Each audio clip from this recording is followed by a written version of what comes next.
preámbulo, cedo el uso de la voz al doctor Isaac Augusto Damski. Muchísimas gracias, muy buenos días a todos. Quiero, ante todo, agradecer enormemente a todos ustedes por estar aquí presente, agradecer los exquisitos sanguchitos que nos mantienen aún distraídos y a mí también me han sustraído una parte importante de todas las ponencias.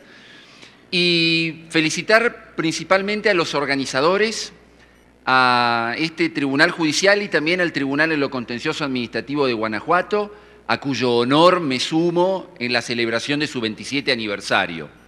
Quiero entonces agradecer profundamente la invitación cursada por intermedio del señor presidente, el doctor Vicente Jesús Esqueda Méndez, y especialmente agradecer al doctor Arturo Lara Martínez y al profesor Miguel Alejandro López Olvera, quien además de ser un querido amigo mío, es un destacadísimo profesor del Derecho Público de este hermosísimo país, por el cual guardo mucho agradecimiento.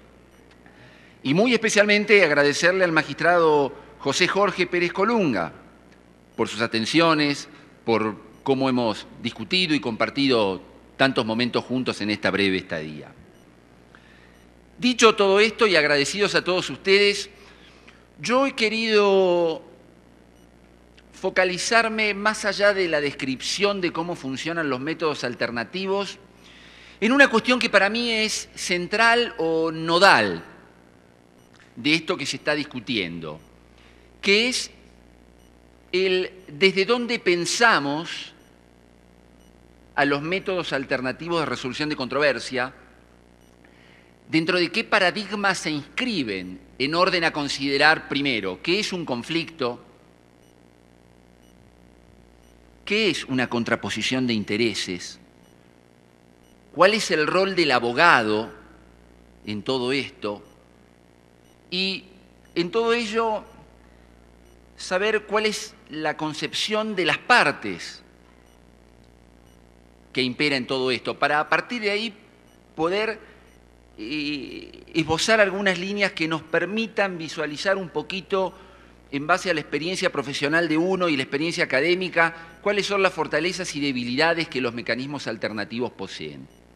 Desde ya voy a decir que coincido plenamente con las dificultades que han planteado mis antecesores, ¿no? Es decir, tanto la doctora Sonia Venegas, donde ella planteaba una gran cantidad de dificultades en los procesos conciliatorios y de mediación judicial en México, y esa especial modulación que estos mecanismos de resolución de controversias tienen en el ámbito del derecho administrativo, porque como ella bien comentaba, el problema de los márgenes del interés público o cuando el interés público está comprometido es un límite muy claro respecto de las facultades transaccionales de las partes. Coincido plenamente, si bien mi aportación tenderá a morigerar un poquito, buscar aquellos intersticios que nos permitan conectarnos con los case facts, los hechos del caso, que son los grandes olvidados en nuestras reflexiones académicas. Nos centramos en Montesquieu, en Rousseau, en Gaspar de Jovellanos, pero nos olvidamos de los hechos del caso. Y al olvidarnos de los hechos del caso, nos olvidamos de la necesidad que tienen las partes de resolver sus deseos que se canalizan a modo de intereses que a veces logran exteriorizarse como posiciones objetivamente asumidas y muchas veces no. Nos olvidamos de la parte y nos olvidamos de considerar las limitaciones que tenemos nosotros, yo que soy abogado particular, las limitaciones que tenemos nosotros para ser agentes efectivos en la resolución de conflicto. Y al olvidarnos de los hechos del caso y al olvidarnos de los límites y de todo aquello que nosotros, no ustedes, nosotros los abogados hacemos mal, estamos tirándoles encima de ustedes esta mochila de piedra que es la resolución de un caso.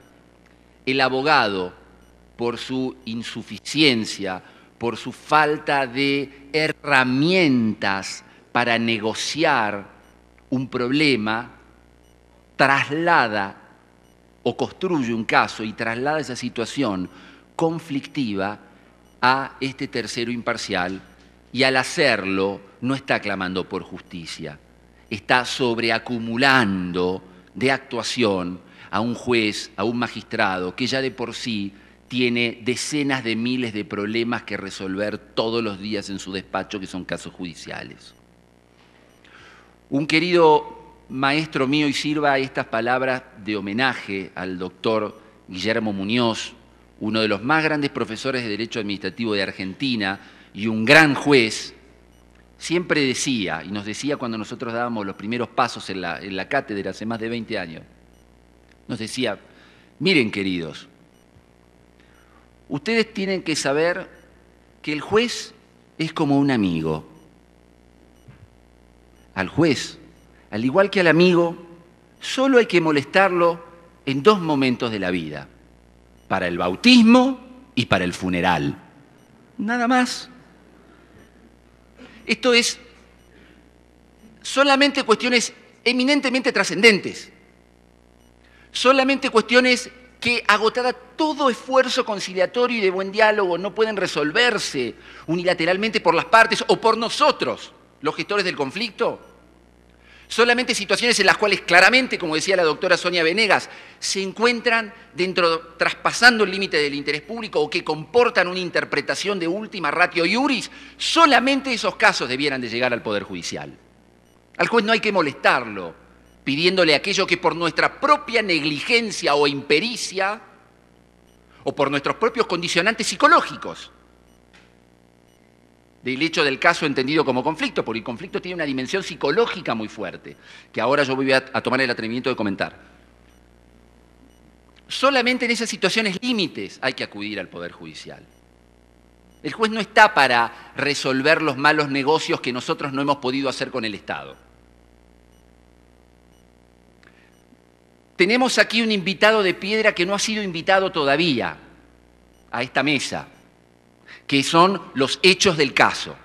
Yo me pregunto, yo como académico, pero también como abogado, patrocino en mi país, yo trabajo exclusivamente en derecho administrativo, y patrocino en mi país a empresas contratistas, básicamente de obra pública, que contratan obra pública con los 3 niveles de gobierno. Las discusiones suelen tener mucha significatividad económica, es cierto, pero muy pocas discusiones tienen trascendencia institucional y prácticamente ninguna discusión afecta a interés público como para plantearla y llevarla a un caso. Yo me pregunto dónde está el interés público comprometido en una cuestión técnica determinada por si una calicata tengo que hacerla a mayor profundidad o no, o si un suelo tiene o no una capacidad portante determinada que permita emplazar el peso de una estructura determinada. Allí hay una cuestión técnica. Y ustedes dirán, bueno, pero las cuestiones técnicas quedan al margen de la cuestión jurídica. No son la cuestión jurídica porque es lo que mi maestro Agustín Gordillo dice, es la ruta del dinero. Tendrá mucha significatividad económica, pero entonces, ¿qué voy a hacer? ¿Voy a romper con el comitente y voy a enderezar la demanda judicial? No voy a hacer eso. Homenajeándolo a Agustín Gordillo, él, en su célebre obra La Administración Paralela, publicada en Madrid en 1982, él decía, cuando hablaba del procedimiento administrativo, el procedimiento administrativo no es ni escrito ni oral, es conversado. Es conversado, y es cierto. Y luego en sus clases él nos decía, a ver, como abogado, uno siempre tiene que mantener un diálogo y una conversación analítica, responsable y dentro de márgenes de estricta legalidad con su contraparte, la administración pública. Yo considero innecesario ver si el funcionario administrativo puede o no transar, puede o no conciliar, es susceptible o no la ley federal o la jurisdicción federal de ser o no prorrogada, porque eso ya es la última ratio. Aquí hay un gran convidado de piedra que no está invitado, vuelvo a decir, es el hecho del caso, es el conflicto, es la psicología del conflicto, como llaman los negociadores. De esto nos tenemos que ocupar, porque si nosotros podemos trabajar los hechos del caso, podemos entender cómo cómo se construye un conflicto y cuáles son esos factores internos que operan sobre el conflicto y cuán mal nosotros los abogados lo gestionamos, entonces a partir de ahí van a ser muy eficientes los métodos alternativos. En nada estamos quitándole al Poder Judicial ni estamos borrando 300 años de historia. Yo entiendo las dificultades que planteaba el profesor Daniel Márquez cuando decía que hay una imposibilidad de conciliar dos sistemas antagónicos de impartición de justicia, o cuando decía sobre la inconveniencia de solucionar los atrasos judiciales mediante la creación de más métodos y más órganos. Yo entiendo y estoy absolutamente de acuerdo con él. No se trata de crear más órganos, no se trata de desarrollar nuevas herramientas normativas. Se trata que además de desarrollarlas, tenemos que internalizarlas como buenas, percibirlas como buenas y analizarlas en contexto. ¿Qué quiero decir analizarlas en contexto para México? Algo muy claro. Miren, ustedes tienen una gran ventaja respecto de nosotros los argentinos en materia de arbitraje. Ustedes desde 1993 han incorporado la ley modelo de arbitraje de la UNCITRAL, la ley modelo de arbitraje comercial que utiliza Naciones Unidas y que tiene una pacífica interpretación jurisprudencial, doctrinaria y de laudos arbitrales en todo el globo, en todo el planeta. Si queremos un ejemplo de globalización vinculado con este tema, lo encontramos en la ley modelo de UNCITRAL. Ustedes dirán, bueno, pero doctor, eso es para la materia comercial, no es para el derecho administrativo. ¿Y ustedes qué se creen? ¿A qué ley se piensan que vamos a acudir cuando tenemos, como en mi caso, conflictos de intereses muy significativos económicos con el Estado? ¿Ustedes qué se piensan que un inversor extranjero va a pedir plantear o prorrogar como mecanismo alternativo de resolución de controversias? A las leyes mercantiles. ¿Por qué? Por la mayor agilidad. Ahora, discutiendo con un querido profesor y abogado de la UNAM días antes, yo les decía, es muy importante esto que ustedes tienen porque es un salto cualitativo que nosotros los argentinos no tenemos. Y él me dice, sí, lo que sucede es que la hemos cortado y copiado y pegado a esta norma en México, pero no estamos formados en las técnicas de arbitraje. Se utiliza muy poco. No sabemos qué es hacer arbitraje y todavía impera esa vieja concepción del abogado beligerante y esa vieja concepción de las partes como antagónicas y esa vieja concepción de esa estructura bilateral de parte actora y parte demandada como mecanismo de resolución de controversia.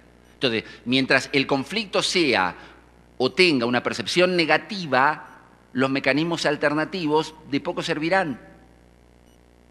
Entonces, hay para mí como aportación, y suscribiendo todo lo dicho hasta ahora, que me parece muy cierto, para mí la aportación y la respuesta se encuentra determinada por un paso atrás, una toma de conciencia sobre cómo realmente opera el sistema jurídico. En el procedimiento administrativo, los abogados de empresas estamos, queridos amigos, todos los días negociando con el Estado. ¿Por qué? Porque las situaciones son técnicamente complejas, financieramente son satánicas, y los pliegos de bases y condiciones, los reglamentos y las normas contienen grandes principios abstractos y genéricos. Como bien decía el doctor Daniel Márquez, artículo primero, esta ley es de interés público. Pero bien, pero luego no me dicen cómo resolver un problema que no tiene ninguna trascendencia institucional, pero tiene una significancia económica multimillonaria. Y entonces ahí está, para mí, la eficiencia de los mecanismos alternativos de resolución de controversias. Voy a cumplir con un imperativo previo a adentrarme en los problemas que para mí nutren al paradigma de la negociación y en algunas de las reglas y principios de la negociación. Voy a cumplir con un breve imperativo y voy a describir en 2 minutos cómo está esta cuestión en Argentina. A ver. Nosotros tenemos mecanismos de solución alternativos de controversias en mi país. Sí, los tenemos. Tenemos mecanismos alternativos de resolución de controversias con el Estado que básicamente se reconducen al arbitraje. Tenemos 3 niveles de arbitraje en mi país. En primer lugar, el arbitraje internacional, que es aquel arbitraje de las 2 plazas internacionales por excelencia escogidas por el Banco Mundial. Uno es la sede del Banco Mundial en Washington y la otra es la Cámara de Comercio Internacional en París. Esto como consecuencia del sometimiento de mi país a más de 60 tratados internacionales de protección y promoción recíproca de inversiones extranjeras, a cuyo amparo se realizó el proceso privatizador de mi país de la década de 1990. Estos tratados siguen vigentes y probablemente este ciclo estatizador, que terminará el año que viene, dará lugar a una nueva reestatización, quizás bajo la fórmula de la asociación público-privada. Lo cierto es que tenemos este primer nivel de arbitraje internacional, y es el pactado, los tratados de protección de inversiones extranjeras, a cuyo mérito, o bajo ese paraguas, se prorrogan dos elementos, que los discutía Daniel Márquez también. La jurisdicción federal, que en mi país era improrrogable, se prorroga mediante un tratado internacional, y luego las normas federales, esto es, el régimen de obras públicas, de concesiones de servicios públicos, de permisos o licencias de actividades económicas de interés público, quedan prorrogadas. Y entonces queda a elección del inversor extranjero cuál es el derecho o la norma que en equidad, y en equidad no entendida en nuestro sistema, sino el equity del sistema angloamericano, que no tiene nada que ver con nuestro sistema de cuño español, ¿cuál es esa norma que en equidad mejor protege sus intereses? Para que sea dirimida ante un tercero imparcial que será ese árbitro internacional. Este es un primer sistema. Este sistema ha funcionado realmente muy bien porque Argentina ha perdido todos los laudos arbitrales. Quiero aprender un poco de ustedes y ser un poco irónico también, ¿no? Y lo cierto es que nosotros seguimos sometidos a este sistema. ¿Tiene ventajas? Sí, por supuesto. Reglas de juegos claras, previsibilidad, enorme protección al inversor extranjero y además un sometimiento sin reservas de nuestro país a todas las estipulaciones. Esto determinó que nuestro país pudiera en los años 90 haber atraído inversión extranjera directa. Esto determinó que se resolviera ante terceros imparciales, que son tribunales arbitrales internacionales. Pero bueno, el gran problema nuestro de los argentinos es que nosotros, como nadie en el mundo, firmamos cuanto tratado internacional de libre comercio encontramos para luego sistemáticamente incumplirlo. Entonces, primera cuestión que me deja a mí, primer salario espiritual que esto me deja. Señores, si vamos a elegir un método alternativo, elijámoslo para luego cumplirlo. Ustedes son mucho más respetuosos de la ley que nosotros, los argentinos, con lo cual corren con mucha ventaja. El segundo nivel de arbitraje es el arbitraje nacional, que es la denominada cláusula arbitral y que está contenido en determinados contratos de complejidad técnica y significatividad económica, básicamente concesiones de obra pública a muy largo plazo, es decir, 10 a 20 años, y en virtud de la cual hay una cláusula arbitral que dispara automáticamente la conformación de un tribunal arbitral que va a estar integrado o por el colegio arbitral del Colegio de Notarios, de Escribanos Públicos de la Ciudad de Buenos Aires, o de la Cámara de Comercio, o que la Cámara de Comercio está integrada a su vez por la Bolsa de Valores. De más está decir que cuando nosotros los abogados tenemos que elegir a la conformación de un tribunal arbitral, vamos siempre a los de perfil mercantilista, acudimos a los árbitros de la Cámara de Comercio. ¿Por qué? Bueno, porque los abogados comercialistas manejan mucho mejor que nosotros la celeridad, la rapidez y son mucho más concretos. Pero ¿cuál es el gran constraint? ¿Cuál es la gran contra que tiene la cláusula arbitral? Y ahí es donde ustedes nos llevan la ventaja. Que nosotros no tenemos una ley de arbitraje. El arbitraje nuestro es ese mecanismo alternativo previsto en los códigos de procedimiento. Y entonces ahí tenemos grandes problemas. ¿Por qué? Porque primero, un árbitro en mi país no puede dictar medidas cautelares. Luego, el árbitro tiene que resolver conforme el ordenamiento rector de ese contrato. No puede haber prórroga a otro tipo de ordenamiento. Y tercero, el laudo arbitral no es un título ejecutivo, es decir, no goza de ejecutoriedad. Usted no puede pedir su ejecución, tiene que homologarlo judicialmente. Y ustedes dirán, bueno, pero un trámite de homologación es un trámite sencillo. Sí, es un trámite sencillo que podrá tomarle entre 2 a 3 años de sustanciación. Entonces, el arbitraje no es verdaderamente un mecanismo alternativo porque no tenemos ese desarrollo normativo que ustedes sí tienen con la ley de 1993, que luego la han ido modificando, pero tienen un corpus juris muy interesante. Este problema que nosotros enfrentamos en el arbitraje es bastante severo. ¿Por qué? Porque el otro señalamiento que nos enseñaba Agustín Gordillo en nuestras clases y que luego nosotros pudimos comprobar como abogados, es que el empresario que contrata con el Estado no escapa de la lógica de todo empresario. Prefiere un mal arreglo a un gran litigio. Y solo va al litigio cuando el comitente lo acorraló, cuando la cuestión discutida en sus posiciones e intereses se encuentra manifiestamente muy opuesta. Entonces, generalmente lo que se prefiere es negociar. Negociar. Y acá el gran mal concepto. Pensamos que siempre estamos negociando y pocas veces lo hacemos. El tercer nivel de arbitraje es el arbitraje de consumo. Nosotros tenemos algunos tribunales arbitrales de consumo sectoriales para determinados servicios. Ahora estamos discutiendo en mi país un tribunal de consumo para telefonía y especialmente para telefonía celular. Esto es muy útil porque sí permite intentar resolver rápidamente, bajo el régimen de defensa del consumidor, determinadas situaciones que se producen entre los prestadores y los usuarios. Ahora, ¿qué sucede?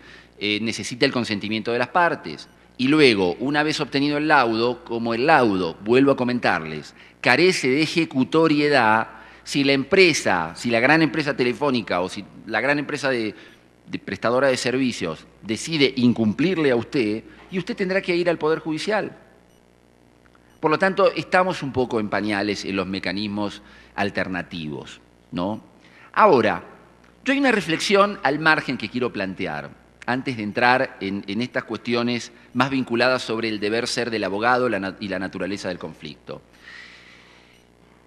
Y es que para mí es muy importante que antes de discutir los métodos discutamos o pongamos en tela de juicio todos aquellos paradigmas dentro de los cuales nosotros nos formamos como abogados, ¿no? El paradigma del conflicto, la posibilidad de entender de que el conflicto es ante todo una percepción subjetiva, el rol del abogado como mediador y las técnicas del abogado para llevar adelante una negociación.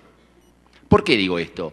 Porque países, si me permiten ser irónico nuevamente, mucho más civilizados que nosotros, como Francia, posee un régimen jurídico propio de transacción y conciliación dentro del régimen general de procedimientos administrativos. De hecho, lo van a poder leer de mi ponencia porque me dediqué a analizarlo. Ahora, conversando con amigos franceses que se dedican a esto mismo, ellos me dijeron lo mismo que me dijo mi colega mexicano. No, en Francia no lo utilizamos. Y no lo utilizamos porque no tiene sentido utilizar un mecanismo de mediación administrativa, porque en rigor de verdad estamos nosotros negociando todos los días con el Estado. Y cuando se llega a la necesidad de disparar una cláusula de transacción o conciliación, es porque el conflicto ya ha logrado una escalada tal que va a requerir ya de un tercero imparcial, por lo tanto estos mecanismos alternos no nos van a ser suficientes. Para los franceses también esta es una situación crítica. Entonces, para mí el núcleo de la cuestión es revisar estos paradigmas, y allí entro en algunas líneas que yo extracté. Lo primero que quiero decirles es que existe, al menos en mi país, una percepción ampliamente aceptada de que el buen abogado es aquel que aplasta al contrincante. Es decir, tanto en una negociación, al lograr imponer condiciones, como en un litigio, ganándole al oponente. Esta apreciación, que responde un poco a la abogacía tradicional, y que para mí hay que superarla, y más aún en derecho administrativo, porque el cliente siempre quiere resolver sus conflictos rápido, esta concepción tiene dos presupuestos que yo creo obedecen a una mácula procesalista civil, en el cual el caso es un conflicto de dos partes que tienen intereses claramente opuestos y que van a dirimir en una batalla ante una arena que es la judicial. El primer presupuesto es que se percibe que las partes son adversarios. Entonces el esquema de trabajo que se fomenta es el esquema ganador-perdedor. El segundo presupuesto es que las disputas tienen que ser inexcusablemente resueltas mediante la adjudicación salomónica de una norma jurídica en un caso concreto. Es decir, corresponde esta norma y no corresponde la otra. Y nos olvidamos acá, como le dedica Agustín Gordillo en todo su tratado, al gran convidado de piedra. ¿Y los hechos del caso qué cuentan? ¿Es solamente una prueba? Entonces, el punto de partida en toda reflexión relativa a los métodos alternativos de resolución gira en torno del conflicto y lo que nosotros entendamos de conflicto, porque conflicto y caso judicial es algo muy distinto. El método alternativo va a operar sobre el conflicto, no sobre el caso judicial, que son dos cosas distintas. Y yo quiero compartir con ustedes para luego discutir esto. En primer lugar, el conflicto no es un concepto objetivo, sino es un concepto subjetivo. ¿Qué quiero decir con esto? Y acá entro en la psicología del conflicto, que es algo que tan bien manejan los negociadores. El conflicto es solo aquello que nosotros los individuos vivimos como tal. Está fuerte tenido de intereses, de emociones y de cargas que muchas veces poco tienen que ver con lo que la cosa realmente puede llegar a ser. El conflicto surge de situaciones cotidianas que despiertan o motivan o prefiguran intereses y demuestra o deja en evidencia la existencia de lo que nosotros, las personas, consideramos importante y relevante para nosotros mismos. De allí que surjan, a causa de diferencias sobre necesidades generales o individuales, es decir, el conflicto surge respecto de lo que nosotros percibimos que nos corresponde. Entonces, el primer punto reside en la casi generalizada percepción negativa. ¿Por qué? Porque el conflicto siempre se va a vincular con necesidades individuales o colectivas que creemos debemos satisfacer porque entendemos que nos corresponden.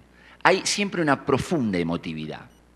Y esa emotividad, permítanme una nota al pie, no tiene que ver en el conflicto entre personas. Por ejemplo, un caso de empleo público, donde tengo un funcionario público, acaso acosado por un funcionario. No, lo veíamos ayer en una conversación en la universidad.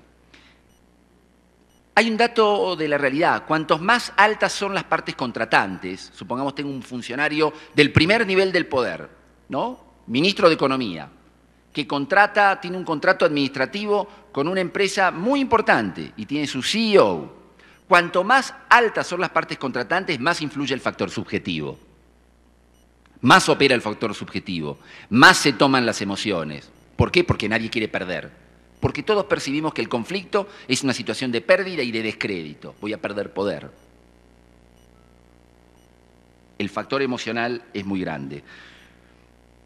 Y esto reside en la concepción negativa del conflicto. Muchos operadores jurídicos de mi país seguimos creyendo en la valoración negativa del conflicto, porque lo relacionamos con lucha, con violencia, con incertidumbre, con rivalidad, con contienda principalmente.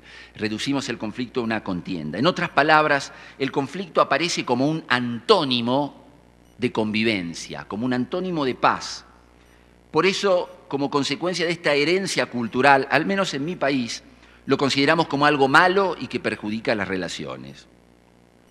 Ahora, dicho esto, apreciamos que en un sentido jurídico un conflicto se manifiesta como una contraposición intersubjetiva de derechos y obligaciones, como un fenómeno que se produce cuando respecto de un mismo bien existen dos pretensiones encontradas, o bien una pretensión de un lado y una resistencia u oposición del otro lado.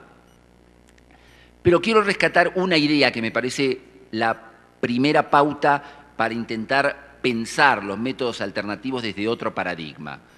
Quiero invitar a mirar al conflicto no con una valoración ni negativa ni positiva, sino con una valoración más bien neutra o sujeta a una serie de reglas y principios de análisis.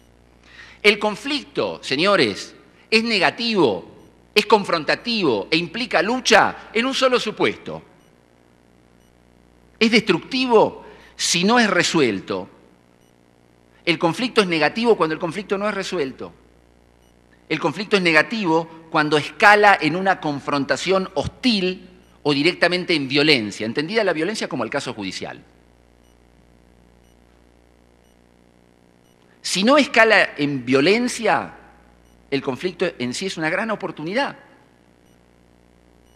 Más aún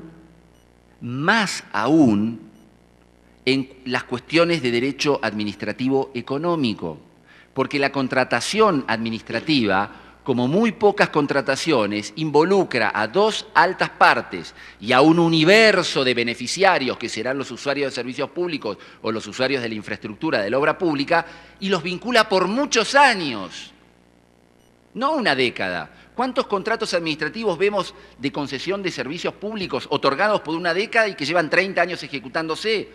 ¿Por qué? Porque es muy difícil relicitarlos, porque involucran la atención de un cúmulo enorme de función administrativa. Y entonces a esto, ¿a dónde voy? Voy a la importancia de que los métodos alternativos sirvan no para ser esa solución salomónica en la cual divido adjudicando esto para uno y lo otro para lo otro, porque eso divide.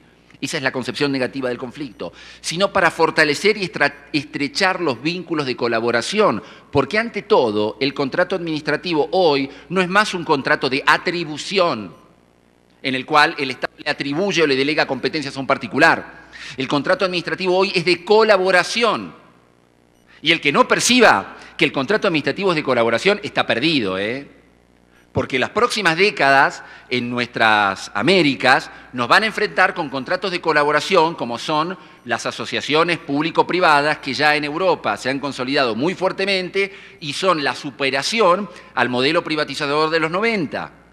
Entonces, si el modelo es de colaboración, tenemos que analizar el conflicto desde esta ratio como un instrumento que nos sirva para fortalecer los vínculos y la interdependencia a largo plazo. Entonces, aprecio que el conflicto será constructivo o nos da la posibilidad de que sea constructivo si permite canalizar las diferencias y actuar hacia una solución, porque en este escenario un conflicto produce oportunidades de poner fin a situaciones de paralización que muchas veces provienen de una defectuosa redacción, en lo que nos ocupa de pliegos de bases y condiciones, o en la excesiva generalidad de las proposiciones normativas. ¿Cuántas normas o reglamentos o contratos administrativos nosotros leemos todos los días y decimos, esto está cortado y copiado de algún lado porque no tiene nada que ver con la cuestión técnica involucrada en esta obra pública? ¿O no? Entonces, el conflicto, esa dificultad interpretativa, es la facultad es lo que nos va a permitir interpretar, pero de común acuerdo. Entonces, si parto de la noción de que un conflicto entonces es una percibida divergencia de intereses, una percibida, es decir, el conflicto tiene para mí un componente subjetivo, es lo que yo creo que está pasando, y el otro dirá, es lo que yo también creo que está pasando. Esta diferente percepción subjetiva de las realidades puede encontrar sus raíces en diferentes cuestiones que yo he extractado en algunos puntos. Primero, malos entendidos. La mayoría de los conflictos en el derecho público económico empieza por malos entendidos, entendiendo a los malos entendidos como divergencias interpretativas de cláusulas predispuestas en los pliegos de condiciones que tienen carácter genérico, abstracto o que están cortadas y copiadas. Ahí comienza la cuestión interpretativa. Segundo, también hay cuestiones, también el conflicto nace por la condición humana. Los seres humanos somos buenos y somos malos, entonces el conflicto también se genera por deshonestidad o negligencia de alguna de las partes, por ocultamientos, por unilaterales e intempestivos cambios de reglas de juego a los que nos tienen tan acostumbrados nuestras administraciones públicas comitentes, o cambios de reglas de juego a los que nos tiene acostumbrados el poder económico transnacional empernado dentro de una gran empresa multinacional que de la noche a la mañana le dice al Estado, mire señores, yo no le presto más el servicio de telefonía de esta manera si ustedes no me modifican el cuadro tarifario. El poder no siempre es del Estado, a veces el poder es de la empresa.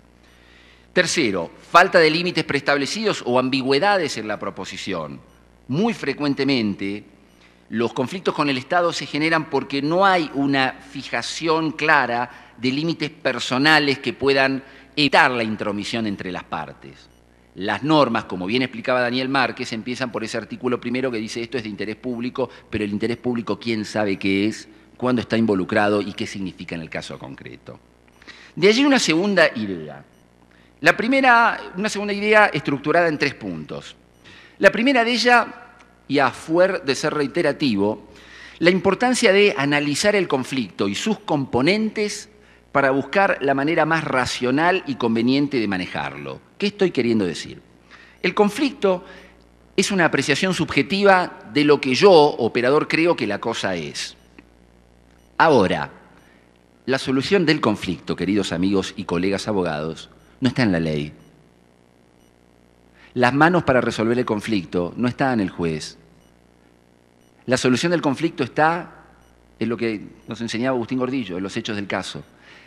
Lo primero que debo abordar es al conflicto.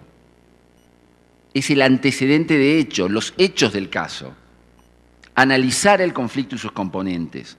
El propio conflicto es el que nos proporciona la información necesaria para definir el método de resolución. A ver, ¿estoy a tiempo de una negociación? ¿Conviene una conciliación o voy directamente a un arbitraje o esto ya es un caso judicial?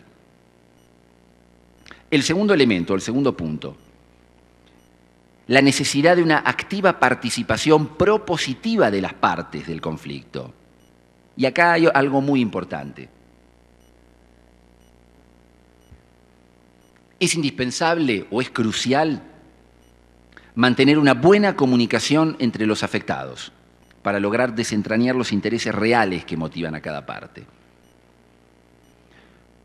La generación del conflicto supone en nosotros los abogados limitarnos a proyectar una demanda y tirarle este fardo al juez. Que él se haga cargo del problema, para eso está. Y el juez dirá, bueno, pero lo trajo la parte, mejor que se haga cargo el Tribunal Superior y de ahí a la Corte.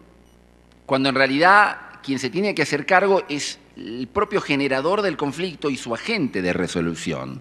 El conflicto requiere de un fuerte compromiso de la parte y su asesor, sea abogado o sea técnico. Y el tercer punto, la importancia de entender que un conflicto es algo dinámico.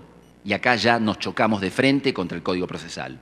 Nos chocamos de frente contra las reglas de rito de un proceso judicial. El conflicto es algo dinámico, es algo que está vivo y es algo que evoluciona en uno u otro sentido. No es algo estático, no es una fotografía, no es la pretensión escrita en una demanda judicial contestada por la contraparte y la traba de la litis con la posición claramente establecida. ¿Por qué? Porque esa posición que hoy es, dentro de 10 años, cuando el magistrado dicte sentencia, será otra cosa totalmente distinta. Y ni que hablar en mi país, que además de ser los más grandes del mundo, tenemos la inflación más alta del mundo nuevamente. Lo cual es escandaloso. Yo suelo referirme siempre con cierta ironía a nosotros los argentinos, ¿no? Porque nos jactamos de mucho y bueno, acá tenemos un dato objetivo, tenemos la inflación más alta del mundo y esto tiene un punto de golpe directo sobre la línea de flotación del conflicto. Es suicida plantear un conflicto judicial de intereses económicos hoy en mi país para resolverlo dentro de 10 años. Porque la realidad económica y macroeconómica es muy distinta y porque lo que el empresario quiere no es ganarle un pleito al Estado argentino, sino seguir haciendo más negocios con el Estado argentino.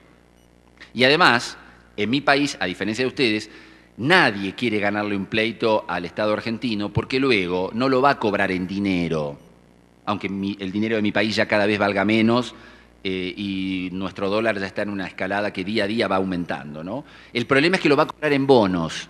Y nuestro país está siendo ahora célebre en todo el mundo porque un juez de primera instancia de la ciudad de Nueva York ha puesto prácticamente en jaque mate a la economía de mi país porque, haciendo lugar a la pretensión de recupero del 7% de los bonistas que entraron dentro del canje de los contratos de underwriting, de deuda soberana, está condenando a volver a renegociar la totalidad de la masa de deuda soberana del Estado argentino.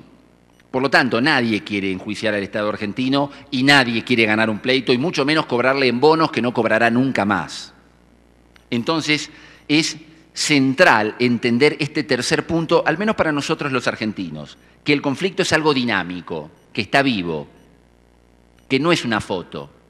Claramente, conflicto y pretensión procesal, caso judicial o demanda judicial son dos cosas totalmente distintas, no tienen nada que ver.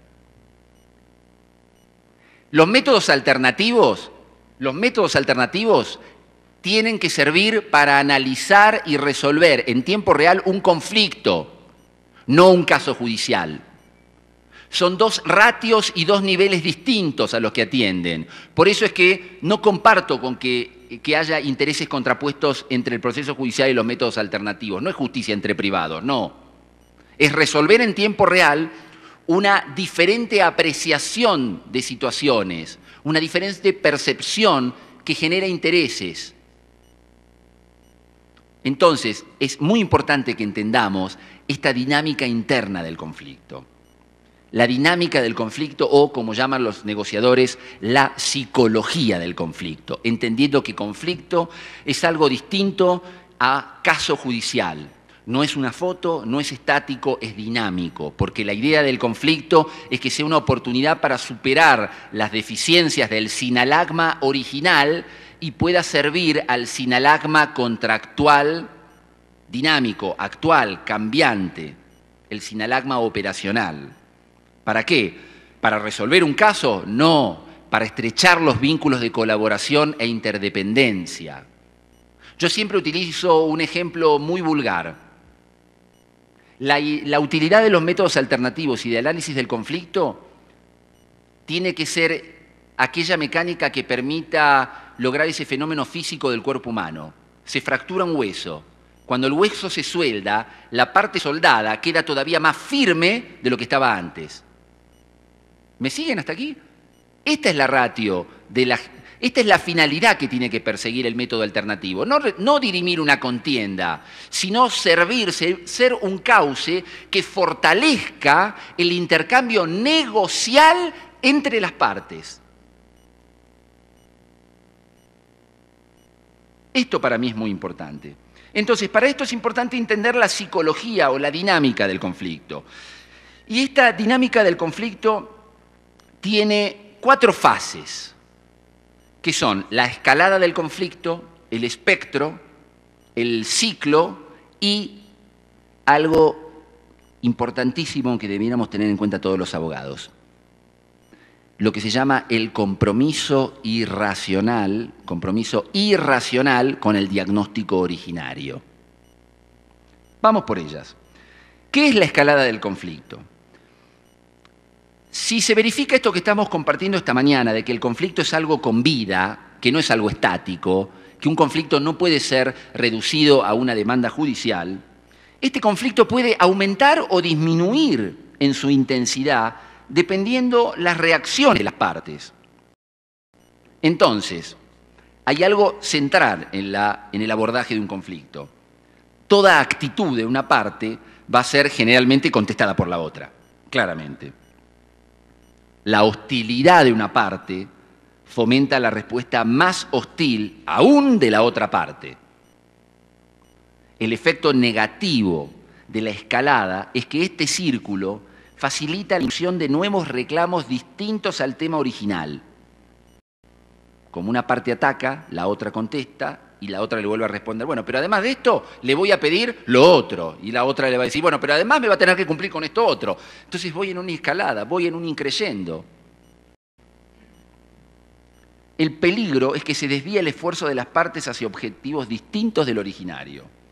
Por esto, los negociadores siempre aconsejan, y es algo básico cuando atendemos determinados métodos negociales de resolución de controversias, aconsejan lo siguiente: mantener una actitud positiva y un gesto amistoso en la gestión del conflicto. Yo sé que esto en México es una verdad de perogrullo, porque los mexicanos son muy grandes negociadores, nosotros los argentinos los admiramos mucho, porque ustedes tienen una serenidad, un aplomo y una cordialidad que nosotros los argentinos no tenemos. Entonces esto quizás para México sea algo con lo que ustedes ya vienen de raíz y para nosotros sea algo muy difícil. Nosotros tenemos esa concepción tan italiana del sur, ¿no? Beligerantes, siempre de imponer. Ustedes son muy negociales, ustedes saben escuchar y nosotros nos cuesta mucho escuchar a los argentinos. Por algo es el lugar que ustedes y nosotros tenemos en el concierto de las Américas, ¿no? Ustedes son un país económicamente muy fuerte y nosotros estamos cada vez más atrás.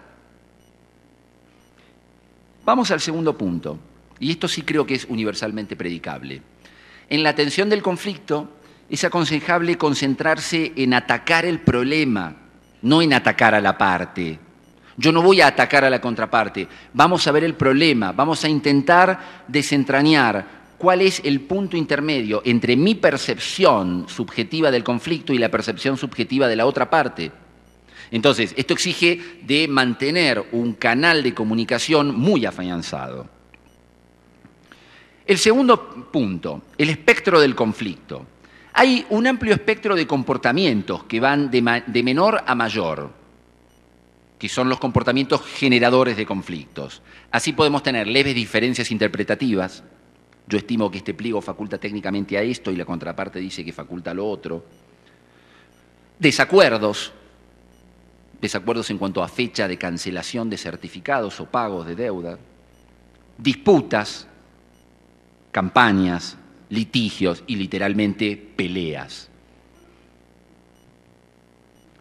Entonces, si cada una de estas fases que configuran el espectro del conflicto no es abordada de manera amigable, comprensiva y colaborativa, se corre riesgo de pasar a una escalada cada vez mayor. El tercer punto, el ciclo del conflicto. Como el conflicto es algo que es dinámico y no es algo estático, hay básicamente tres etapas. Una etapa de escalada, en donde si no es abordada a tiempo, nosotros vamos a tener una intensidad del diferendo que va a ir increciendo. Luego un estancamiento, donde creció tanto el conflicto y se introdujeron tantas otras pretensiones que finalmente las partes terminan no sabiendo dónde están paradas. Y entonces este estancamiento genera un desgaste, una pérdida de incentivo en proseguir y hace que se caiga en un punto de confusión. Y este estancamiento, lejos de resolver el conflicto, lo acentúa porque genera dos reacciones, o el abandono o la confrontación absoluta. Y vinculado a contratos de colaboración entre Estado y particulares orientados a la satisfacción de necesidades públicas, esto es peligrosísimo. Imagínese que usted, una telefónica, decida desconectarle todos los teléfonos de un país. Que una empresa que está construyendo un centro sanitario de mucha importancia decida no seguir construyéndolo. ¿A cuántas personas afectan? Este ciclo de estancamiento es el más peligroso. Y luego la desescalada. Se desescala. Se desescala positivamente o negativamente. Se desescala positivamente si logramos resolver esas cuestiones interpretativas o negativamente si de manera definitiva se interpone la demanda judicial, se cortan los vínculos y se suspende o se interrumpe o se rescinde al contrato administrativo. Y llegamos al cuarto punto que para mí es el más importante porque nosotros, los abogados, o al menos hablo por los abogados de mi generación en mi país, no hemos estado fuertemente formados en los componentes subjetivos del conflicto. No podemos entender cómo operan los factores subjetivos y irracionales sobre cómo opera el factor psicológico sobre la resolución de un conflicto. Este cuarto punto es el que se denomina universalmente el compromiso irracional con el diagnóstico inicial del caso. Compromiso irracional con el diagnóstico inicial del caso consiste en no dejarse llevar por el diagnóstico inicial que nosotros hacemos del caso. Siempre el operador jurídico, y en esto estamos todos involucrados, porque los abogados de parte, los abogados del Estado y los magistrados somos operadores de un caso. Siempre el operador, inclusive el árbitro, tiene que estar reevaluando de manera permanente el caso, por aquello de que el conflicto es esencialmente dinámico. Y siempre tiene que estar reevaluando las alternativas resolutivas, porque esta, como el conflicto es dinámico, puede ir cambiando. Es decir, todo esto se resume a lo siguiente: hay que ser flexible y adaptado a los hechos del caso y los requerimientos. Entonces, si nosotros entendemos a la negociación como instrumento de gestión del conflicto y compartidos con ustedes estas ideas preliminares sobre mi entendimiento y el entendimiento generalizado en el mundo de la negociación sobre qué es el conflicto, me interesa centrarme un poquito en la negociación. ¿Por qué? Porque todos pensamos que como abogados o como personas somos todos negociadores y que estamos permanentemente negociando, y esto no es así. Negociar es algo más que intentar lograr un arreglo con la contraparte. Por más que la solución a un problema surja del resultado de reuniones o intentos de acercamiento, ese arreglo no necesariamente será un acuerdo. Es muy habitual, al menos en mi mundo jurídico, confundir procesos de negociación con procesos de comunicación directa tendientes a lograr la resolución de un conflicto. Es decir, tomo el teléfono, hablo con la contraparte y trato de buscar un acuerdo. La conversación directa no es negociar. La negociación presupone una mirada de contexto. Y esta mirada de contexto es la que debiera ser el objeto, la finalidad primordial de los mecanismos alternativos. La mirada de contexto, es decir, la búsqueda por intermedio de los métodos de resolución de las maneras más eficaces de resolver en forma directa los conflictos. La búsqueda de acuerdos eficaces orientados al mejor resultado posible. Y el mejor resultado posible, y este es el objetivo del método, no es impartir justicia, porque como bien explicaba Daniel Márquez, no estamos en sede judicial. El objetivo es el fortalecimiento, el fortalecimiento de los vínculos de colaboración y el estrechamiento de las diferencias entre las partes. No hay que impartir justicia, no estamos en la etapa de justicia, estamos en la etapa conciliatoria. No estamos para dirimir qué es lo que en derecho corresponde, estamos para intentar negociar, es decir, buscar una solución superadora de una percepción subjetiva. El conflicto no es un caso y la negociación no es una sentencia judicial. El objetivo de la negociación no es la victoria sobre el adversario, imponiendo el poder, porque eso va a generar además un ánimo de revancha y está coronado de estilos confrontativos. Ello no es negociar. Cuando el conflicto exija otra orientación que no sea la confrontativa, hay que apelar a los mecanismos alternativos como mecanismos que permitan un mayor acercamiento entre las partes. Por eso es importante derribar, para entender qué es una negociación, es importante derribar al menos tres mitos que existen sobre el conflicto. Hay tres erróneas creencias acerca del conflicto que influyen en la elección de los modos de resolverlos. La primera de ellas, que el conflicto sea negativo. Se insiste en este punto, e insisto en este aspecto, porque esta suposición condiciona el modo de gestión, conduciéndolos hacia carriles adversariales. Y cuando lo conduzco hacia carril adversarial, claramente el método alternativo es un método que sustituye al método judicial. El segundo, que el conflicto se resuelva confrontando. Hay que dejar de ver al conflicto como un caso, como una competencia, como una contienda, porque el conflicto se produce dentro de vínculos de interdependencia. Si apuntamos al derecho administrativo económico y a los contratos de colaboración entre empresas y el Estado, existe una interdependencia, una colaboración a muy largo plazo, a décadas, que es necesario fortalecer y que no debemos atacar mediante una política de confrontación. La tercera errónea creencia: la solución del conflicto no es responsabilidad de las partes.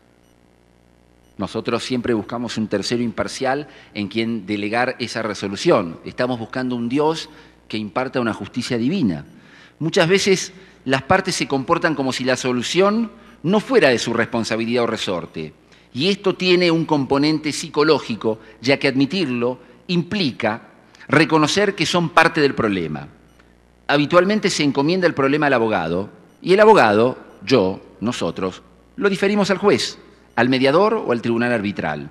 Entonces, si las partes piensan que ellas no crearon el problema, no debe esperarse de ellas la solución. Entonces, es central comprender que un conflicto es una apreciación subjetiva, que un conflicto está, en definitiva, creado por las mismas partes. Un conflicto es algo que las mismas partes han creado y las partes tienen que desentrañar el componente psicológico para poder apreciar sus yerros y sus aciertos, los canales comunes y diferenciar algo muy importante. La pretensión objetiva, lo que los abogados en derecho procesal decimos, la posición asumida en la demanda, no es muchas veces el interés que realmente se persigue. Pongo un ejemplo. Demando al Estado por el cobro de determinadas cantidades de crédito a favor de la empresa clienta mía. Demando además la recepción de la obra y demando el pago de adicionales. Y voy a demandar una compensación de daños y perjuicios producto de la pérdida de chance. Pero en rigor de verdad lo que el cliente mío estaba buscando con el Estado era poder ganar más licitaciones, tener más contratos, seguir trabajando. Pero como ese carril de conversación, de intercambio, se cortó o los abogados no supimos interpretarlo, lo traducimos en pretensiones procesales. Y entonces acá voy a una sutil diferencia y ya con esto vamos terminando. La pretensión procesal, el caso, la posición de la parte en pleito, no es equivalente al interés objeto de una negociación. El interés será todo aquello que la parte legítimamente pueda pretender negociar con su contraparte y que no necesariamente está vinculada con la posición que finalmente cristalice. El problema es que si la posición es una evolución o una involución del interés, si la posición procesal es consecuencia de la frustración de la capacidad de negociar entre las partes un determinado interés, de ello se sigue que lo que tenemos que nosotros negociar, analizar claramente y satisfacer es el interés de la parte, es decir, el deseo interno de esa parte, las legítimas expectativas de cada una de las partes. Por eso, recapitulando y en síntesis, yo querría extractar 4 principios que en la teoría de la negociación jurídica moderna se extractan como principios fundantes o fundadores de todo análisis y de todo el trabajo que ulteriormente desarrollarán respecto de los métodos alternativos de solución de controversias.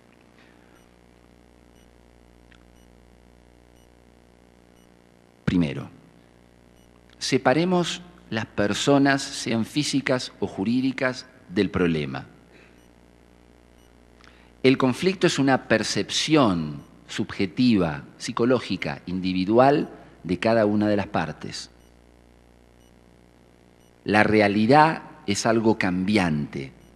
El objeto de articulación, el objeto de trabajo de los métodos alternativos no son las personas, es el conflicto. Es decir, esta percepción, esta divergencia. No hay que atacar a la contraparte, hay que abordar el conflicto. No ataquemos a mi parte demandada. Ataquemos, abordemos y resolvamos el conflicto. Segundo, si vamos a abordar el conflicto, el segundo principio es concentrémonos en los intereses, es decir, en las legítimas expectativas de las partes que por diversas razones y por diversas limitaciones no han logrado exteriorizar, no han logrado decirlas. Quiero esto. Concentrémonos en los intereses.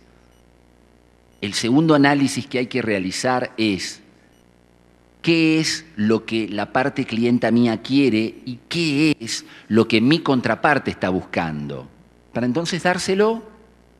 El escenario no es ganar, perder, derrotar y aplastar. El escenario es ganar, ganar. Tercero, concentrado en los intereses, en las legítimas expectativas jurídicas de las partes, debemos, para afianzar a los mecanismos alternativos, debemos generar opciones mutuamente satisfactorias. Ganar, ganar. Todas las partes tienen que ver satisfechos sus legítimas expectativas, y más aún cuando el conflicto se genera en lo que modestamente es mi único ámbito de ocupación en la vida, los contratos administrativos de colaboración, concesiones u obras públicas que durarán varias décadas.